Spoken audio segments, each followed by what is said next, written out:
Welcome back, everybody, to another episode of Paranormal, the New Normal. I'm your host, as always, Jeremy. Trying to make the world seem a little more normal. One day at a time. It never happens, but we try, and that's all that matters. It counts to somebody, I'm sure, somewhere. But anyway, as always, I bring a guest to help on this quest.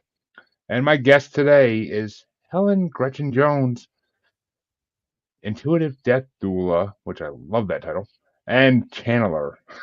And I swear to God, Intuitive Death Doula is such a badass title. That's all I've been thinking for the last week. It's such a badass title. But how you doing tonight, Gretchen? I'm good. Thank you so much for having me on your show. I'm happy to be My, here. my pleasure. Always happy to have people who have interesting jobs in the paranormal spiritual world. It's always a fun conversation. But that kind of brings me to my first question, I guess. What got you into this realm of the spiritual world? I have always had a connection to spirit my entire life for as long as I can remember. I just, as a teenager, early teenage years, like 12, 13, 14, if I would share it with somebody, it would be usually dismissed. So I kept it to myself for a long time. But when my father died in 2015, that's what was the catalyst that launched me into working with the dying community. But as far as spirituality and having a connection to spirit, that's been a lifelong thing for me. Yeah, that age-old thing, that age-old stigma of, oh, there's nothing else besides what, this little book tells us. But you gotta love it. You gotta love it. I mean, it's just, honestly, it's one of the biggest themes in this podcast is just the fact that people got shut down because of the time they were brought up in. And it's a shame. It really is. I don't focus on it too much on the show, but I mean, it's just, actually, I've got a rant about it, but it's just, it's a sign of the times. That's all it really is. And it's these days. I was just actually talking about this with a guest last night. These days, it seems like the fourth dimensional people are shining, and they're out there everywhere. Social media, you name it. You can find a psychic with basically one swipe of your phone these days, which is incredible. Incredible. Something I never thought I would see in my life. But so let's go back a little though. When you said you started working on the death duel side of things when your grandfather passed, if I heard you correctly. My dad, my Your father. your father, sorry. So how did that come? Oh, okay. I don't know. I don't mean how did he die, but how did you awaken that side of you? I should say. So I always, like I said earlier, have a connection to spirit. And at the time when my father transitioned in 2015, I had already started a regular practice of connecting to my team in spirit, who I call A Team. And 5 months before my father passed, A Team gave me a sort of a prophetic vision where I saw my father passing away with the number 5 flashing above his head. It was a whole it happened so quickly, but it felt like I was having that vision for a few minutes, but it really was probably only less than a minute. And when it actually happened, that's when I started questioning a little bit more about, okay, so they gave me this information. Am I supposed to change it? Was I supposed to step in? Was I supposed to make a change that shifted whether or not he was going to die or not? I now realize that that's not the case. As I started working more and more with the dying community, I recognize that when spirit gives me a heads up, a little ballpark, and when someone's going to pass, it really is just sort of to let me be available to the family and to the patient. It isn't really about stopping it. The soul has already decided to pass on. Which actually, okay. That's that. Which brings me to a good question then. Do you believe in fate? I do. I believe that we have free will, and I also believe we have fate. I believe before we come into these physical bodies, we have certain things that we definitely want to have happen and experience. But how we get there is up to us with our free choice. See, I always actually okay. Because of what we were talking about before we went on live, you may appreciate the metaphor I use for this. I like to look at fate as literally the Disney Hercules movie had it, where there are these strands and some of them are golden, and the golden ones can't get cut. They're going to happen when they're going to happen regardless. The other ones can be ripped and cut as we demonstrate our free will to some degree. To me, that's kind of how it works. That's the image I get in my head when I think about fate. I mean, classic, but Okay, I'd like to add that's something. What movie was that again? Hercules, the Disney Herc version. Okay, I'm gonna have to watch it because what's so interesting is one of the ways that my team in spirit connects with me is I will see strands of golden light, like looks like little threads coming off of people's head and shoulders. And this is part of the intuitive side. So when someone is talking about, should I take a job in New York, for example, and if I see that golden thread light up, I know it's the strongest probability of many possibilities. Those threads, I think, at least that's my experience so far, are potential paths or possibilities. And the brighter they light up, I think that's where we've put a lot of our energy into thinking about it and co creating it and manifesting it. And I think that's why they light up so bright, but that would be the strongest probability of all these possibilities. So that's how I see it, as these golden threads that come off of people's head and shoulders. That's interesting. Yeah, yeah, this is the animated version they did back in '97, if I'm not mistaken. But it's yeah, I mean, it's classic Greek literature. The three fates, old haggard ladies sitting there with scissors trying to cut the threads of people's lives, basically. So it's that old good Greek mythology, you know. So many Yeah. classics, but I mean, that's how I always viewed fate. And I mean, unfortunately, well, I mean, I guess fortunately and unfortunately, death is part of fate in a way, Mhm. because we are all fated to die at a. Is it fated that we die at a certain time in a certain place? Maybe for some, maybe for Sometimes. all. Who knows? I mean, I had a palm reader on a couple weeks ago, and she looked at my hands and she's like, "You're gonna live a long, long life," and I'm like, "You can tell that by looking at someone's hands." And I mean, it kind of like I felt like that's part of fate, though. Like I've always considered myself. Well, I consider myself immortal for a long time because that typical young man attitude. But I always still think to this day that I will live a long life. It's kind of like something I just feel deep down in my head, like it's just gonna happen, and probably gonna be a suffering old bastard by the time it's done. But I mean, it's I'm gonna live a long life, and I feel like that's fate. I feel like that's was determined before I was born, even that it was just gonna be that way, and I mean, it could tie into reincarnation too, but that's a whole. Well, actually, as a death doula, I gotta ask: have you seen signs of reincarnation when dealing with on the end of the spirit realm, kind of? Uh, yes, but not in the traditional sense of reincarnation. I do believe in that our souls are eternal and that this is not the only experience we get to have. So when I speak to my team in spirit and I refer to because I'm also I certified in hypnotherapy through past life regressions, but they always, when I was getting certified, they would correct the teachings at the end of the day and they would say, okay, you are one life, you have many experiences. So it isn't like a past life and a future life. They're experiences that my one life is having, my soul is having. So, and they're all happening simultaneously. So, based on the choices that we make and the directions that we choose to go, reincarnation is happening, but it's kind of happening all right now, past and future, based on the choices we are making in the now moment. So, yes, in that sense, reincarnation, yes, we get to have different experiences and different bodies, perhaps on different planets, that sort of thing, but it's not all happening in a linear fashion, past lives, future lives. See, I swear to God, this is synchronization always, because you are not the first. There was a guest literally in the last couple weeks that said she literally she has the ability to tap into like a what she calls her mirror room, and she can see all her lives at once, like, and she said the same thing, that it's not past lives or future lives, it's all happening in different dimensions at the same Yes, time. yes. That's been Which my experience too.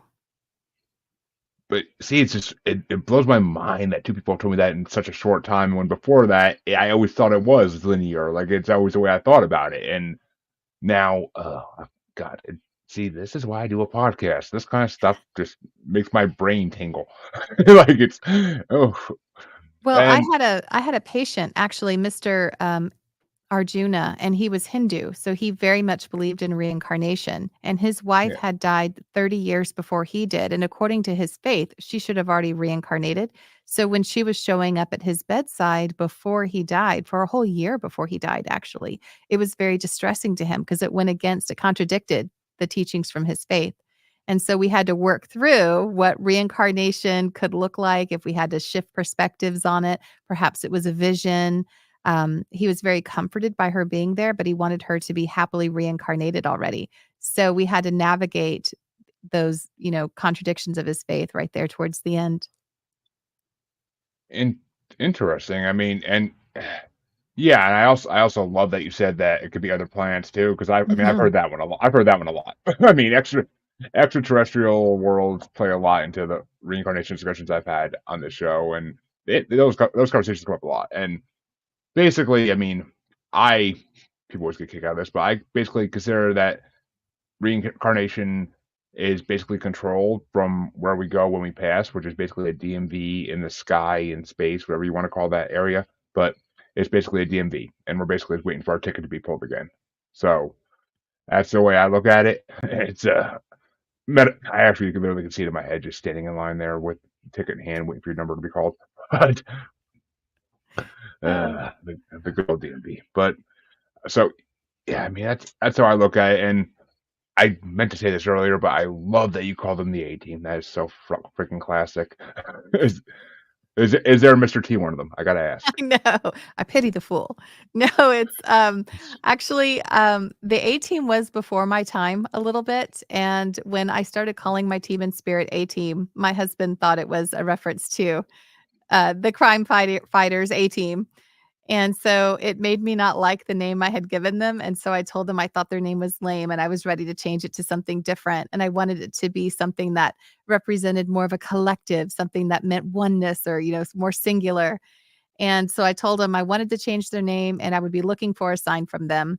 And I ended my little meditation with them and left the house to go take my cat to the vet. And just as I was pulling into the vet, a temporary dumpster was being delivered, blocking all the parking spaces. And in big, bold white letters on the side of the dumpster, it said A team. And right in that moment, I realized, okay, A does mean singular or one in our English language. And it also implies that we are a team and they need me as much as I need them. So A team stuck. It's what it is now. I mean, it's see, I didn't think. Well, reruns happen. I didn't think that. I know A Team is not your generation. I know that because a it's before I mean, it's before my generation too. Like I know it's not in your generation, No, but we're probably reruns the happen. same or you're probably younger than me for sure. Well, yeah, based on when we were comparing kids' ages in the beginning, yeah, I would say oh, maybe, I don't know. People have kids at all different ages. You can't tell anymore. But yeah, I mean, and it's cool. A team's always cool. I don't care what anybody says. But so what is well, I guess I should ask this for people who don't know. What is a death doula by definition?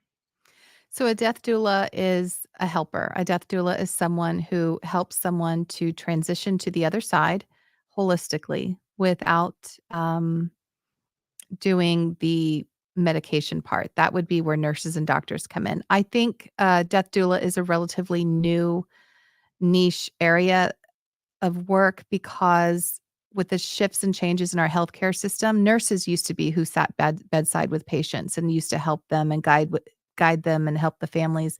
But with the changes in the healthcare system, the nurses have so much paperwork and a lot of red tape, and they're unable to dedicate that much time to sitting with patients. So now a death doula who doesn't accept insurance, right? So once you start accepting insurance, there's been this big push with the death doula movement to not have it covered by insurance because once you do that, now we're being pulled into all the paperwork and the red tape and the liabilities. And right now, it really is such a simple gift to go in with time and just sit there with the patients and be there available for the families as well. So that is what a death doula does. Yeah, I mean it, and I mean we've all heard about doulas from the birth perspective Yes. for a while now, but yeah, it makes sense to have. I mean, you want a guide coming in, want a guide going out. I mean, why wouldn't you? I mean, it's death's always been a it's always been a fascinating topic since the beginning of, like, well, civilized culture, I'll say. I don't think we thought about it much as cavemen, but it's always been a topic since people started thinking, like, what happens when we die? Like, how does it work? And it's scary. I mean, it's scary. I've watched a couple relatives die, and it's just they not know. I mean, well, some of them are religious, and they thought they knew what was coming next, and that gave them comfort. So, I mean, I guess that's one place religion actually does have a good stay. I won't say that about a lot of things with religion, but but I mean, oh, actually, that gave me a question, but I'll get to that in a minute because we do have a listener question, and I'd like to get those out as soon as possible. Jessica says, "Would you say deja vu?" I hate English. Oh, would you say? I think it means. Would you say deja vu is the same action or activity done in another timeline, and our soul recognizing these moments again? Oh my gosh. Okay, so in my book, under frequently asked questions, one of them is, "Can you explain déjà vu?" And it is probably my longest answer, but I'll try to summarize it. The way my team in spirit um, explained déjà vu, and this is going to be a little out there, but apparently we are just a fragment of ourselves in our physical body, that we are a multifaceted, sort of multidimensional being, and we are always connected to our higher self or our higher soul. So, just the way, like, if you were to ask, where does an atom go when it disappears just in that instant, like it's flickering on and off, we are always kind of going on and off too and staying in a constant connection to our higher self. So, your higher self and your personality make a plan, make a path kind of where you are, and you kind of check in with your higher self subconsciously on a regular basis. And whenever you find yourself doing even a mundane thing like unloading the dishwasher, and that feels like a deja vu moment, it was just like a check in, like, okay, you're right where you're supposed to be. It isn't necessarily another dimension, but you're checking in with your higher self, which is in another dimension based on where you're supposed to be for your ultimate goal, even if it's a mundane chore. Does that make sense? Yeah, I mean, it And makes it sense goes to me. even And more like with the whole flickering, like where the atoms go when they where our whole bodies are made up of those atoms. So it's almost like a quantum physics type of response, this déjà vu. But makes sense. I mean, deja vu and like the whole theory of, well, not theory, the practice of premonitions have always intrigued me to no end because I've been having premonitions since I was a kid. So never anything important, of course, because that'd be actually useful. But basic stupid premonitions of conversations, random small things, nothing of importance, which always annoyed me. But I wanted to be freaking wow. How did I explain? Nicolas Cage and freaking next. Like that's what I wanted to be. Like show me what's gonna happen that I could think I could actually stop. But and oh, actually, I like that. Bubble says that is a cool way to look at it. If we can check out, then we can check in too. absolutely, yes. And our higher selves and our higher souls are in another dimension. So in that way, we are checking into another dimension.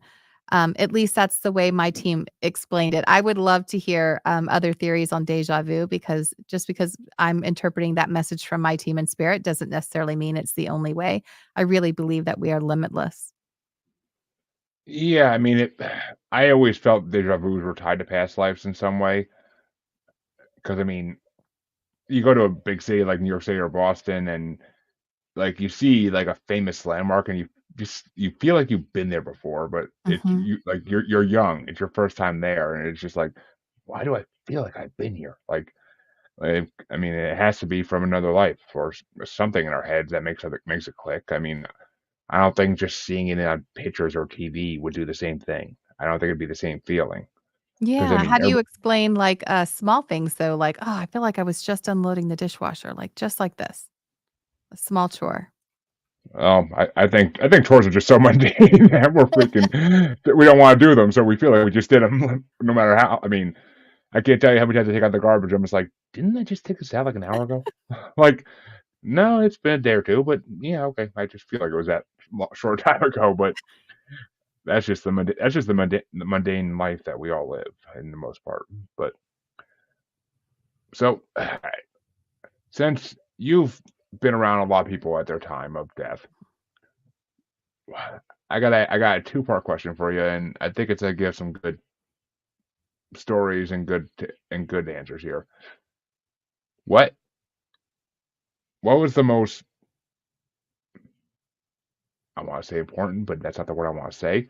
What's been the most profound death experience you have witnessed, and what has been the most creepy you have witnessed? Like, I kind of want to know if it's like ghosts and you see like the angels and demons coming out of the floor and ceiling and stuff.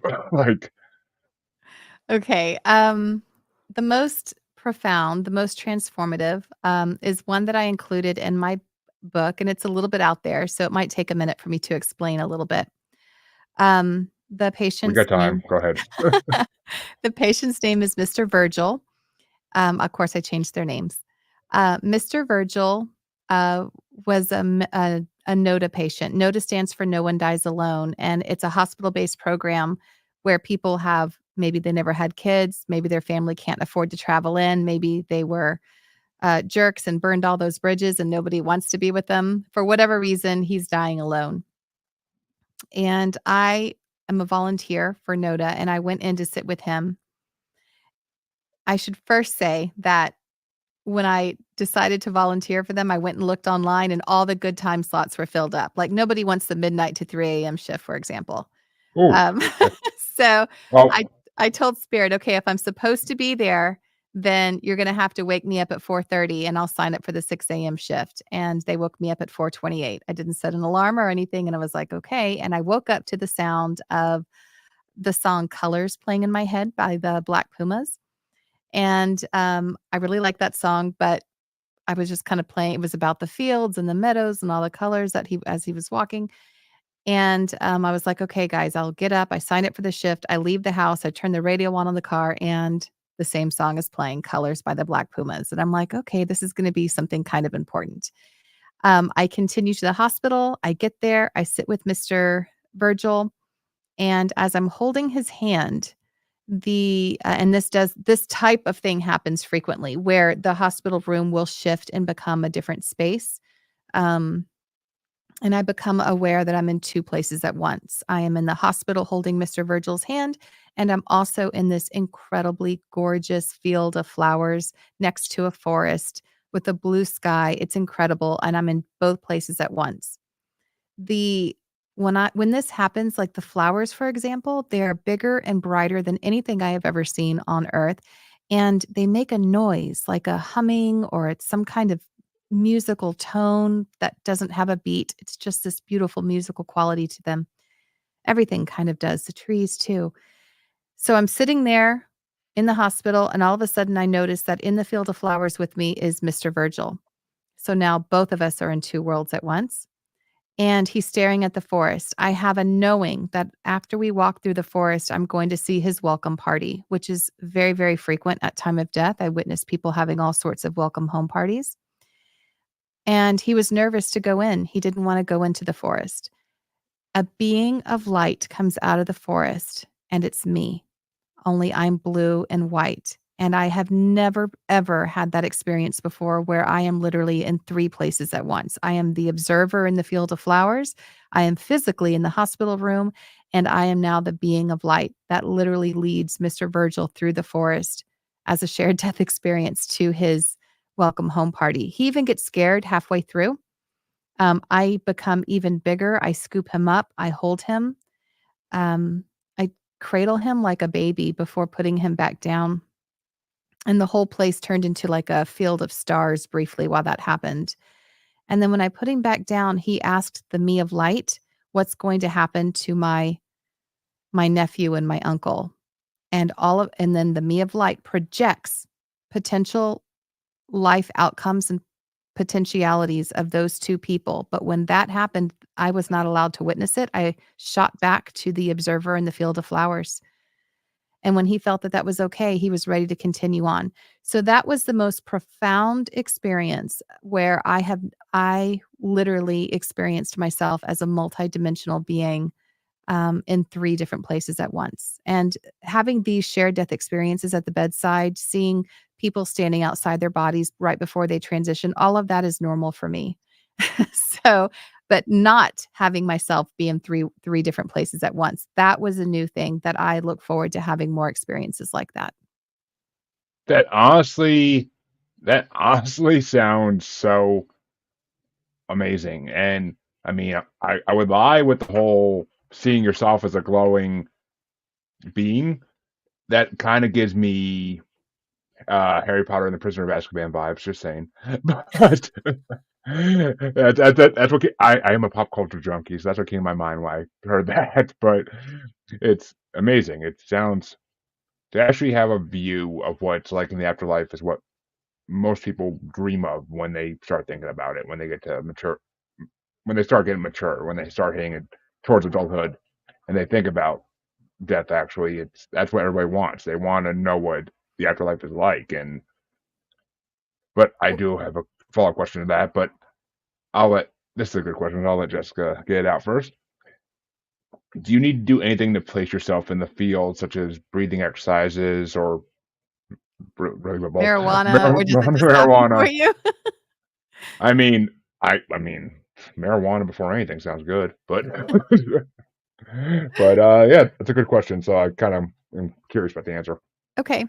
So, I sit with my team in spirit a lot. And so before I go in to sit with any patient, I mean, remove the word meditation. There's so many hangups around that word. People are like, I can never meditate. It isn't about that. It's about connecting to your inner wisdom. We'll call it that. So I do sit down and make a conscious effort to sort of, some people like to call it prayer. Some people say setting an intention. Some people call it meditating, but to sit and connect to that inner wisdom within yourself. That's all that I do. And I'm also open to whatever experience is going to happen. I welcome it. I want it. I look forward to it. And I think with practice, and that's what I have in the book as well, with practice, everybody can connect to their higher self. Everybody can connect to their team and spirit and have a shared death experience. This is not something that's reserved for only special cases. Everyone has that ability that you're born with it. You are a spirit inside a body, so you can connect to spirit. I mean, you can. It makes sense. It really does. It's funny because my grandmother always said that when she saw her, I believe it was her father-in-law. Yeah, when she, no, not her father-in-law. Yeah, it had to be her father. When she saw her father die because he died in their living room, um, that she saw this small ball of light leave his body and just float like through the ceiling and away, basically. And when I was younger, I never freaking believed her. I was like, yeah, okay. But as I started doing this podcast and more things opened their eyes to me, I basically was like, all right, maybe she saw what she saw because that's what she believed because of religion. Maybe that's why she saw what she saw. Maybe it was like a implanted thing in her head at that point, and that's what it looked like to her because that's what her beliefs allowed her to see. If The she, ball I of mean, light. yeah, I mean, because it kind of is like, oh, when someone dies, their soul leaves their body and they go to heaven. Like, and that's what it would look like, I would think, like to a lot of people back in the this had to be the I know 40s, 50s. So, I mean, the people back then who were super religious because that's the way it was, that's what I think their mind would want them to see because I it'd don't be a know, comfort to Jeremy. them. I frequently see spirits as balls of light too. I really do. Well, I'm not saying the ball of light is what, just the fact that it goes up, like the fact that it goes up to heaven, which I personally don't like the term heaven. I don't like the term hell because that's not what these places are. They're not what Bibles and Qurans and freaking Torahs and everything else say they are. They're different from what I've been told. They're completely different. But the question I was going to ask is, are well, I'm assuming every death experience is different to some degree. I'm sure there's been similar ones, but are there ever ones where they actually like it's kind of like you're not welcome? Like, is there ever ones where they kind of like something tries to push you away from it? I have never had, an experience where I was not welcome. I have never had a demonic experience or something scary or what we would perceive as evil. I do have a theory on evil. I struggle with that word, and I'm still working through it. I'm a work in progress too. I don't know that evil actually exists. I think maybe it's a level of misunderstanding or a level of hurt or pain that someone is experiencing. So as far as like a negative experience at time of death, I haven't had that experience at this yet. And Oh, that's I was gonna share something earlier from the earlier question that Jessica had, and that was, when she was saying, "What do you need to do to kind of get into that space?" I think when I was saying earlier that everyone can do this, there's a well-known medium, and she one time described it as everyone can connect to spirit just like everyone can play the piano. Some people sit down and they just play Bach. Some people sit down and they play chopsticks. Some people have to study years and years and years before they can play Bach. And then some people have to study years and years and years, and all they can ever do is play chopsticks. And even people who don't have hands can still play with their feet and their nose. So you can always connect to spirit, and just based on how much practice that you do, and then you start to gauge your discernment with the messages that you're getting, but everyone can connect no matter what. It just some people are more gifted at it than others, and some people have to practice a little longer to achieve that. But I don't want it to sound like in any way that you cannot connect on your own, because you can. yeah, I fully believe you can. And I mean, it's like me with meditation. I'm over here playing chopsticks with meditation for the last 2 years, 2 years trying to get it to work. And I mean, I recently have been told by podcasters I work with that they think I have ADHD and I just never got diagnosed. So maybe that's part of it. Maybe that's why I can't meditate because my mind is always jumping down wormholes constantly. So maybe I don't know, but I, I mean, so there ever any sign that religion is somewhat right about the whole afterlife of the angels, the demons, and just anything to do with heaven or hell? Like, is there any signs of that ever really show? Okay, so I've never had an experience around, hell, and I've never had an experience around demons or anything like that. However, I have experienced angelics, and the only way I can explain that is I struggled with that word too, because has such a heavy religious meaning behind it, but I have no other word to explain it. These beings feel, huge. They feel so tall, and if you put them in a room, it's like they can fill the entire corner. You raise the ceiling, it's like they would just fill that space even more, and they have a protective energy. They're a little more difficult for me to connect into because they are just almost observers and protectors kind of feeling. Could they be, an other dimensional beings? Yes. Yes, they can. But as far as what we in our English language call a being of light that is a protector, that is a guide, that is hands off until asked. Well, we have a term for that, and we call them angels. Do they have wings? Maybe, maybe not. I don't know, but that's not the important part, quite frankly. It's how they're serving humanity. So, yes, I believe our term for them right now is angels or angelics, and I have experienced them. I have also experienced the image of Jesus. I've also done the Buddha image. So I think these are when I'm working specifically with clients. So when those people are coming through, those beings, whether or not they are really Jesus, I don't know. Whether or not, but that's who they're presenting as. And perhaps that's to help the other person who needs to hear this message be able to connect, because that's where they are. But I have experienced that. And what if heaven is just the other side?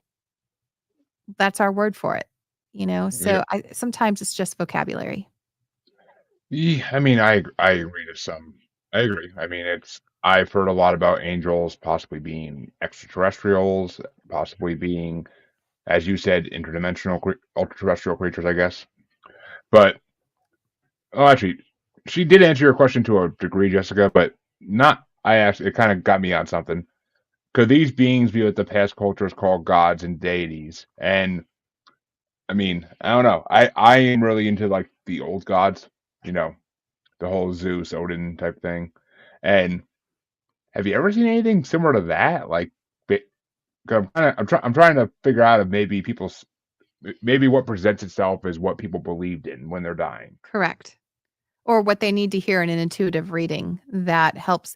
The most important thing I have found, because I'm not willing to say it is absolutely Jesus and that's it, because I don't want to limit anything. But I believe that when these beings present themselves with a certain appearance, it is so that their message, how their message will be the most well received. That person really had a connection with Jesus that I was working with. So having Jesus come in was something that she was able to really hear that message. So old school deities, well, I believe that if I'm working with someone who has a real connection to Odin, well, then maybe I would see Odin come in because that person needs to hear that. I believe that energy flows where we need it to go. And if we're putting a lot of energy into Odin, well, then we're going to co create Odin because that's what we're doing with the universe. We're co-creating all the time, every part of our lives. And if Odin is something that's important to us, then we're going to co-create that. Absolutely. Yeah, I mean, as long as you're not seeing Zeus pop in, because then you might want to not drink the wine or meat he's offering. Just saying. Just saying. But yeah, he freaking damn Bill Cosby of Greek culture. Swear to God. But uh, so damn it, I had a good one, a good question too, and I just freaking lost it. It'll come back to me. It always does. But man, it'll come back to me. It'll come back to me. So you did write a book about your experiences, as you mentioned earlier. What made you want to write a book? Because I always find with people in the spiritual realm, they don't set out to do things just to write a book about it one day. It's usually something else that inspires them. Um, I never have ever wanted to write a book. That's never been anything on my radar ever. In fact, I don't even feel even now qualified to write a book. That always feels like, someone who's just super highly educated, majored in lit somewhere, like that's an author or someone who had a really just harrowing experience in life. But I woke up a few years ago. It was a June morning, and I heard a voice say, "You're going to write a book." And I knew it was my team in spirit. And I was just like, what would I even write about? And they said, write what you know. Well, I don't I don't know a lot about anything. I know a little about a lot of things, but nothing that would make me an expert in anything.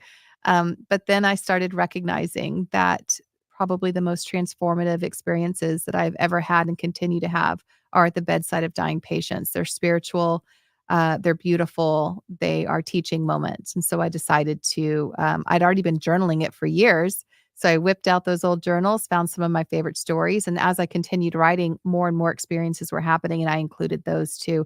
I mean, I had to pick my favorite ones. There's so many I left out, but that is how the whole book part came about. It was writing what I know. Which I mean, that just leaves you playing for sequels. Just saying. But It's but I true. mean, it's funny because I mean, I've actually been teasing on this show for the last month or so that I have to write. I've been told I will write a book eventually. Like I've had a couple mediums say, yeah, I will be writing a book in the next 5 years, and then more after that. But I'm just kind of like same as you. I was like, what the hell am I gonna write a book about? And I'm like, Well, you thought about it? What would you write a book about? no, I mean, the only thing that actually makes sense to me is to write my theories on the paranormal and have it be an ever evolving masterpiece that new editions come out of every 5 years with new things I learned. I mean, that's kind of the premise of it I would come up with because I was the same way. I'm like, what the hell do I know enough about to write? I'm like 90s and early 2000s wrestling. Okay, I could do that. But I mean, I was like, all right, you know what? I actually probably could write a damn because some of my theories in the paranormal are complicated. Some are very, very out there, and kind of makes sense though. I mean, I don't know. I feel like it has to happen eventually. I feel like that's the way I end up making money off my podcast eventually is by I could bring in revenue that way, and I feel like that's how it's supposed to happen. And I feel like it would open the eyes of a lot of people. I feel like that's the point of this. Besides just getting people's voices out there like yours, who are in this world, I'm supposed to use my words to put those voices out there even more. I mean, God, I probably would have to go back and listen to 500 episodes of the show by that point just to remember everything that was said on my show at every point. But it'd be a task I wouldn't mind doing if I had an end goal for it. So I don't know. It's interesting in a way. But for your book, I gotta ask: were there any stories that you left out purposefully? Like, are there any stories that like you didn't want to put in the book because of something about them, or because your team told you not to put that story in? No, there were no stories that I felt, should not be in, because it didn't match an agenda or an idea or a theme that I was going for. I as the book started to unfold, I would start a chapter of, like, someone's death, and then another chapter or a preceding chapter to that would be a lesson that I learned through this process of helping people die, and then I would have a supporting deathbed story, and then I would have another lesson, another teaching, and it would be another supporting deathbed story. So, really, the stories were selected based on my teachings, that I have acquired over the years of doing this, but ultimately, there aren't any that are not worthy. Everyone has such a unique death and a unique story, and there were some that I wish I could have included. You just gotta call it quits at some point, you know? So, yeah, there's a lot of really beautiful deaths, and they're all really beautiful. See, I mean, well, actually, Jessica said it earlier. I didn't post the comment, but she said like that death is beautiful, but the physical act of dying is the part that's not beautiful. And I mean, how do you feel about that? Uh, I mean, correct. The physical part is the part that we in our as human personalities that we struggle to watch the most with our loved ones. The body is like a vehicle, and we step into this vehicle, and some of us take it really fast, some of us take it really slow, some of us take it in for regular maintenance, some of us just drive it into the ground. But in the end, when the vehicle starts to putter out, we don't have to stay in it. We can step out of that vehicle and watch it coast to a stop from an observer standpoint. And that has been my experience almost every single time. The person steps out of their body before they take their final breath and they are observing. And that final breath, when we're looking at our loved one struggling to breathe, all that is the human body shutting down, the earthly body and all of its natural processes shutting down to return to the earth. But who we are, our soul, is standing outside the body, not experiencing that suffering, but observing and feeling the love and feeling the compassion that our loved ones around us are also sharing. Which I mean, and it does make sense. We leave the body before the final breath because that's probably our spirit's way of saying, yeah, I don't want to experience this. Let's get out of Right. here. Had, but that made me you made me think with this, and because I've had well, not a lot, but a few NDEers on this podcast, not near death experiencers. And have you ever been called like for any of the visitations you've done, I guess, and the person was supposed to pass away, but they did and then came back? Someone else asked me this question, and no, I have if I'm there, they're dying. Like, it's like it's like, I'm the angel of death sort of thing. I'm coming in, then that's the case. Um, No, but I will say that leaving the body, before the final breath, I think is often supported by the stories of many NDEers because right before the car accident hits, they were like, "Oh, I popped out of my body," and then they come back into their body and the accident has happened, but they don't experience that, the impact and the trauma from that oftentimes. So I think that that is also supported by we don't have to be there for that final last breath. We can be observing. Yeah, it's 100% supported, and I've had a couple where they're actually just in a like, they're in a hospital and they're above their body. Like, it's just Yeah. the classic "I was above my body" type of experience, and that we've heard about. We've heard on, paranormal documentary shows for the last 30 years, but Right, and they're jump it starting their heart and they're doing CPR and they're not experiencing that. They're observing it, and that's yeah, that's the same thing. it's funny though, because a lot of them talk about they have a choice that they had to make about whether to go back or not, like, which kinda I don't know. I mean, it's the free will aspect, but it kinda works against my fate theory, and I'm like, "I don't like it." Well, I'll actually touch on that a little bit. So, I believe that there are sort of like maybe timelines, I don't know if I like the word parallel dimensions, but why not? I mean, we don't have I can't come up with a better word for it right now.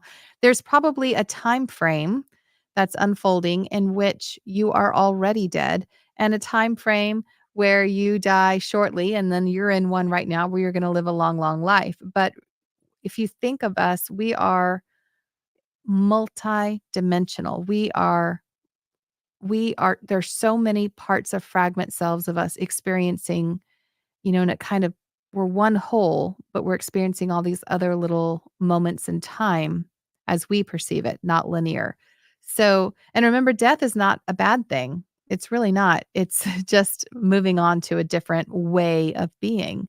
So, in an area where you maybe have already died, maybe that was your golden cords that you talked about earlier. You said some of them can't be cut. I don't know. Spirit tells me that there are some times where we make exit points. Sometimes before we come into a life, we give ourselves several, but those exit points that we don't take continue to still unfold in another layer of time. Which, I mean, it makes sense. I am a huge believer in the multiversal theory. So, and I mean, Yeah. and I mean, what you describe, it's exactly what you described. Like in the multiverse, a timeline can go off and branch into two different timelines until a decision's made, or until something happens. So, I like and that then theory. I think it's a good one. thank you, MCU. but, yeah. Oh, oh, God damn it! Just had another thing about that. I gotta start writing down my questions when I have too many at once. God, it keeps happening tonight. I don't know why. My mind's just It's that ADHD. ADHD. I was gonna say that's exactly what it is. So, NDE. Ah, damn it! I should answer that one first. I wouldn't have forgotten about the NDE, but do you know? Oh, that's what I was gonna ask. It was about the notas when you go to the "No One Dies Alone" candidates. Do they usually Are you usually welcomed by that person, or do they actually, like, put up a fight about, like, wanting to be left alone? Because some of the jerks out there that push everybody else away in their lives, they do it on purpose for their own reasons. It's a good question. NODA usually asks for volunteers when the person is perceivably in the last 72 hours of their life. And by that time, most people are moving into a level of being unconscious. Oh, So it's not like hospice patients where they could push you away. And I've had patients push me away and I have to kind of work my way into their life a little bit. But with the NODA patients, they can't protest, at least not in a physical way. They're already moving into the unconscious space. which, I mean, okay, yeah, okay, that makes more sense. Because I was like, there's gotta be some people out there who just don't want anybody around when they're dying. I've known miserable fucks like that, I'll say, miserable Yeah. fucks, like, they just are people who don't want anybody around ever, and I I I was assigned a patient like that in hospice, and it took me, several weeks before, he stopped dismissing me. Before I mean, I was never really welcomed, maybe a few times right at the end, but most of the time when he was through with me, he would fake narcolepsy and just pretend he fell asleep. So, I do it all the time now to be funny, like with my husband or something, I'll be like, but I learned it from my patient. which actually, that's actually a good question right there.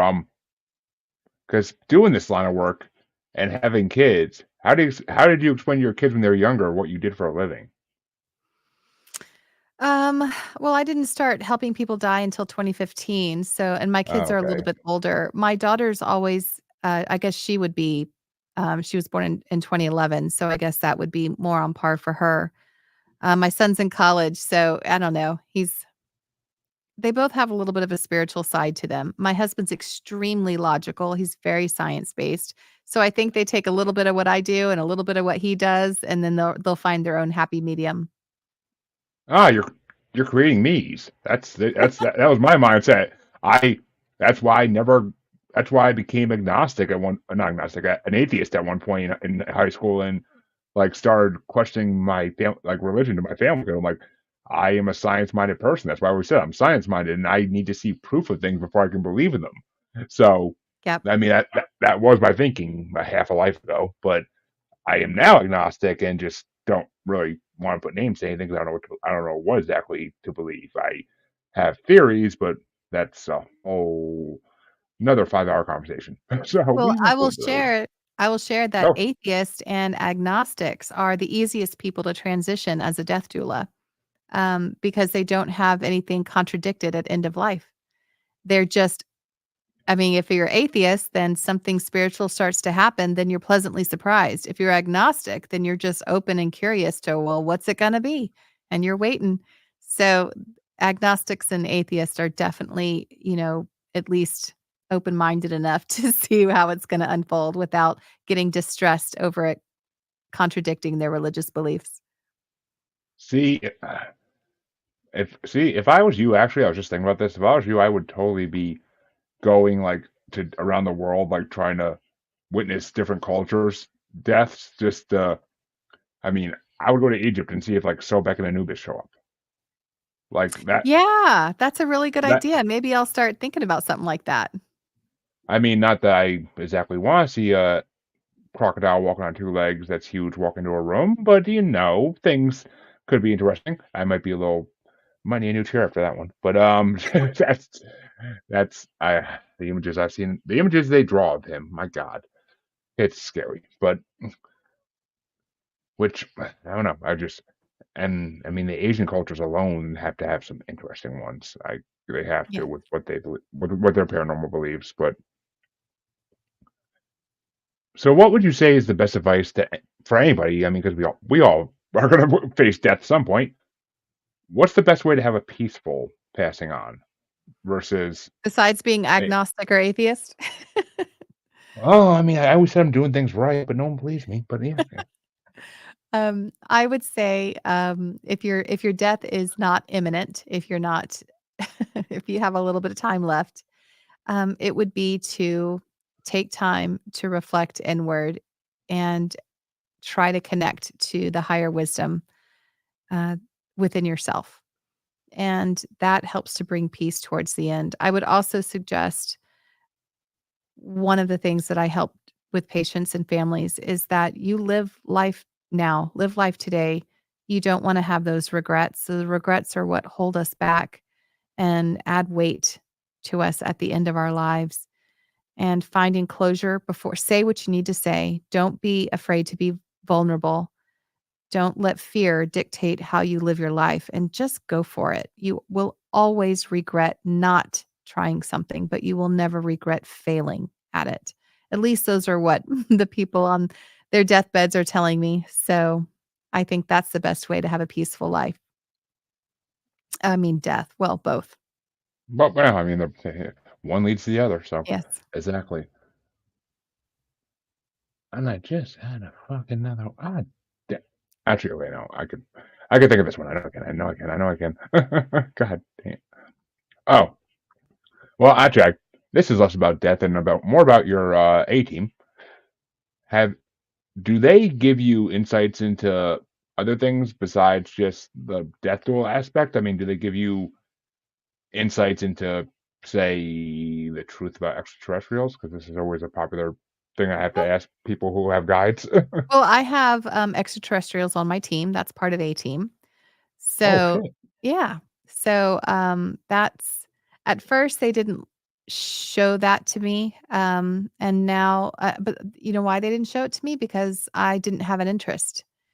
And so now, I don't know, it's not that I don't have an interest now, it's just but I'm not focusing on it too much, but they're now, I guess, feel like it was safe to show me what they looked like. So I do have, different, beings that are alien on my team. And they come and go. Like, my team of my collective group, they step in, different beings, teachers. I mean, we're all teachers really and students at the same time. They step in and guide me through whatever my challenges are in my life. Perhaps they guide me with a patient who's dying. Perhaps they guide me with a client who's wanting an intuitive reading. Sometimes I see them again. Sometimes I don't. I've got a few that are always there, but yeah, definitely have aliens on the A team. Aliens at the A-team. That's fucking amazing. I love that. I love that word. I love that wording right there.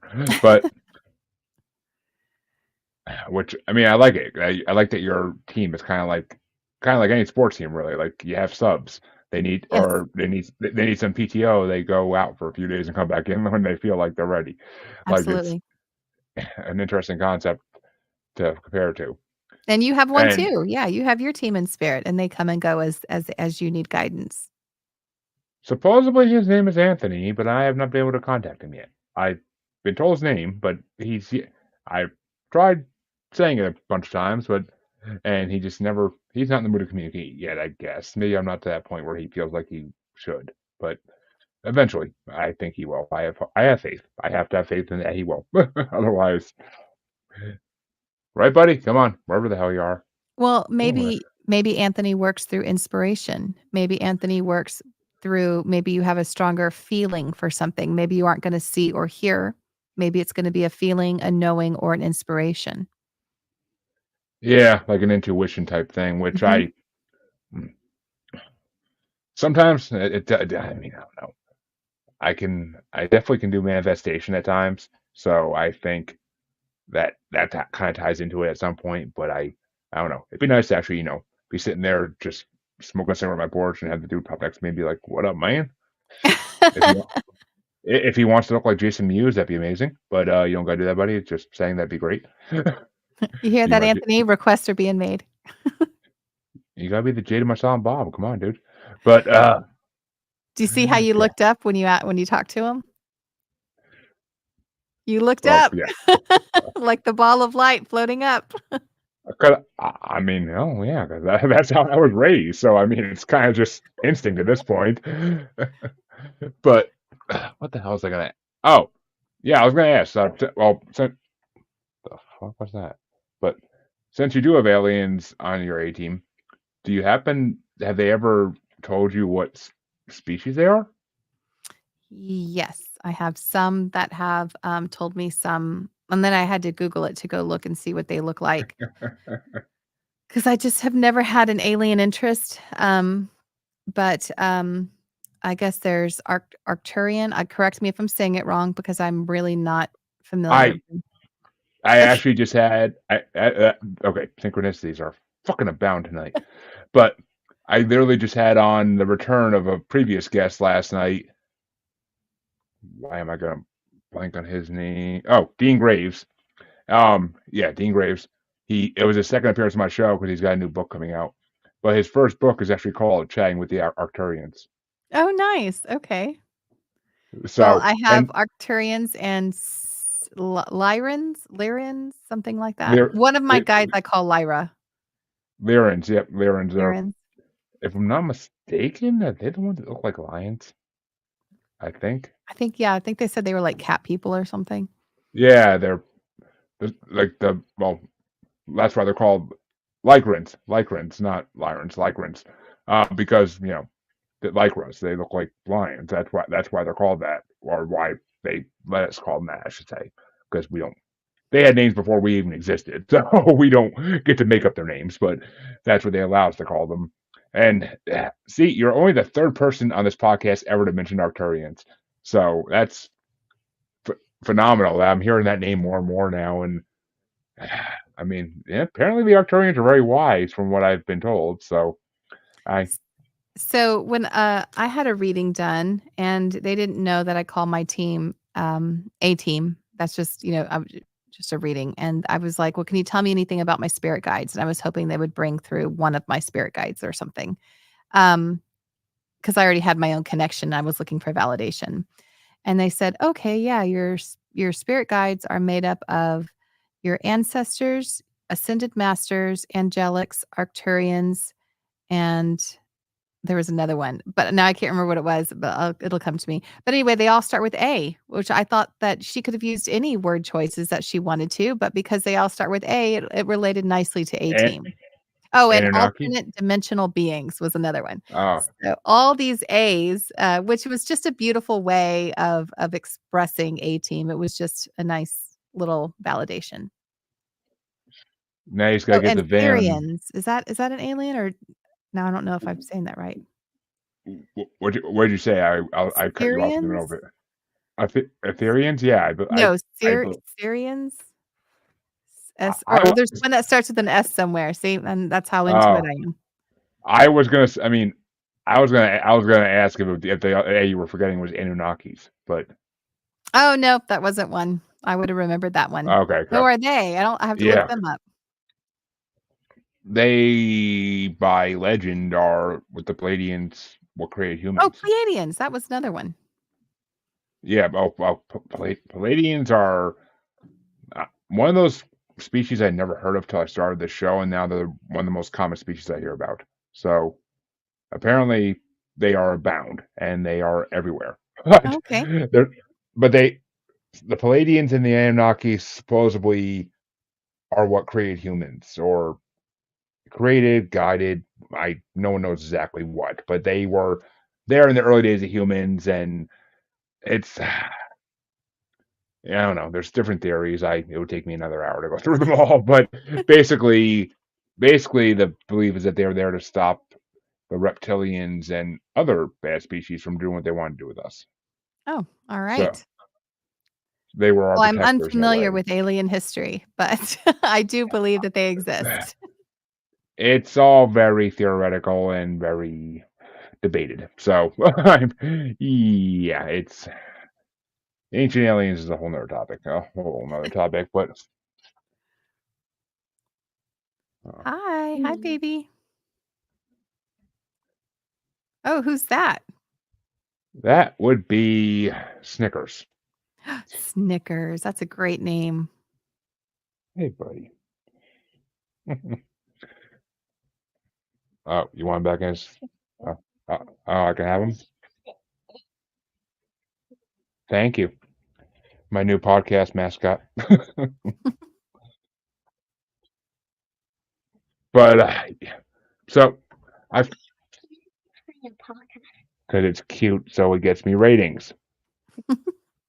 Tricks of the trade, my dear. Tricks of the trade. Yeah, the ancient aliens is a whole nother topic basically, and they're all very varied. I've spent so many hours on the show discussing it. I don't like to go too deep into it, but so why don't you tell my listeners where they could find you if they're interested in your services, where they could find your book, just promote yourself to the fullest. Sure. My book is on Amazon. It's called Healing Whispers from Spirit Guides, Bridging the Life and the Afterlife with the Death Doula's Wisdom. So, Healing Whispers from Spirit Guides is in Kindle, paperback, or audiobook. And my website is www.helengretchenjones.com. And yeah, that's pretty much it. Well, there you go, listeners. Of course, those links will be put, or at least some of those links will be put into the description of the podcast, so you guys can just click and go, as always. And I want to thank Gretchen, for coming on. It's been freaking phenomenal. It's been an amazing discussion, and we don't get to talk about death on the show too much. I mean, with the NDEers every once in a while, yeah, but it's not a topic we go to on the show a lot because just there's not a lot of experts in it. Because those who are experts in it already passed and can't talk to Well, me. shared death experiencers are an area that's underexplored, and I encourage everyone to try to become one themselves. Yes, yep. It definitely is something that needs to be explored more. I will agree with that. I honestly don't know if it's something I could do. I feel Just like be I open don't to know. it. Just I mean, I know, I know. I feel like I could do it. I just don't know if I mentally and emotionally to handle it. I feel like that's where the strength is. Like you have to have mental, emotional strength to do that, and to be around death that much brings anybody down. I would think. I would think, but then again, I listen to freaking rap music about people killing each other, so I don't freaking know. I don't know. But you guys all know where to find me. If you don't by now, check your local asylum. But check the outro, and you might. If you don't know, it's all there, as you know. Shame for not knowing already. And I will be back on Sunday with a double header, 2 episodes Sunday morning. You're welcome. But I'm gonna need coffee. But until then, have a good one. Have a good night, everybody, and enjoy the beginning of your weekend.